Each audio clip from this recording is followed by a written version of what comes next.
یا ایھا النبی اتق اللہ، اے نبی اللہ سے ڈرتے رہنا۔ شان نزول: ابی سفیان بن حرب، عکرمہ بن ابو جہل اور ابو العور سلمی جنگ احد کے بعد مدینہ طیبہ میں آئے اور منافقین کے سردار عبداللہ بن ابی بن سلول کے ہاں مقیم ہوئے۔ سرکار دو عالم صلی اللہ تعالی علیہ وآلہ وسلم سے گفتگو کے لیے امان حاصل کر کے انہوں نے یہ کہا کہ آپ لات، عزا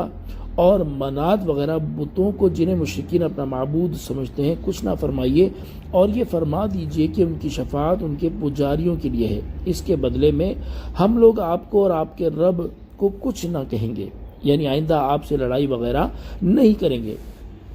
حضور بنور صلی اللہ تعالی علیہ وآلہ وسلم کو ان کی یہ گفتگو بہت ناگوار ہوئی اور مسلمانوں نے ان لوگوں کے قتل کرنے کا ارادہ کر لیا، لیکن نبی کریم صلی اللہ تعالی علیہ وآلہ وسلم نے قتل کی اجازت نہ دی اور فرمایا کہ میں انہیں امان دے چکا ہوں، اس لیے قتل نہ کرو بلکہ مدینہ شریف سے نکال دو۔ چنانچہ حضرت عمر فاروق رضی اللہ تعالیٰ عنہ نے ان لوگوں کو نکال دیا۔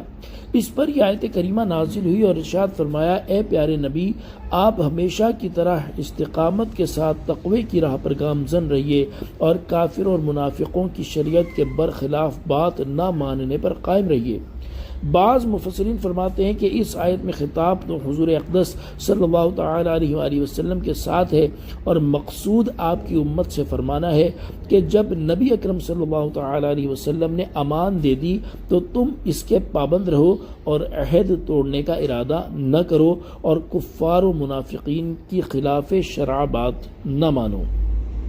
سید المرسلین صلی اللہ تعالی علیہ وآلہ وسلم خود بھی کافروں اور منافقوں کے طریقوں کی مخالفت فرمایا کرتے تھے اور آپ نے اپنی امت کو بھی ان کے طریقوں کی مخالفت کرنے کا حکم ارشاد فرمایا ہے۔ چنانچہ حضرت ابو ہریرہ رضی اللہ تعالی عنہ سے روایت ہے، حضور انور صلی اللہ تعالی علیہ وآلہ وسلم نے ارشاد فرمایا، مونچھیں پست کرو اور داڑھی بڑھاؤ، مجوسیوں کی مخالفت کرو۔ حضرت عبداللہ بن عباس رضی اللہ تعالی عنہما سے روایت ہے، نبی کریم صلی اللہ تعالی علیہ وآلہ وسلم نے ارشاد فرمایا، عاشورہ کے دن روزہ رکھو اور اس میں یہودیوں کی اس طرح مخالفت کرو کہ عاشورہ سے ایک دن پہلے یا ایک دن بعد بھی روزہ رکھو۔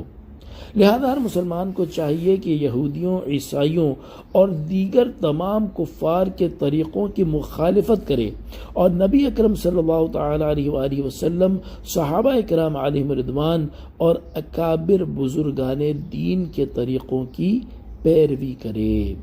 صلو علی الحبیب صلی اللہ تعالی علی محمد صلی اللہ تعالی علیہ وآلہ وسلم۔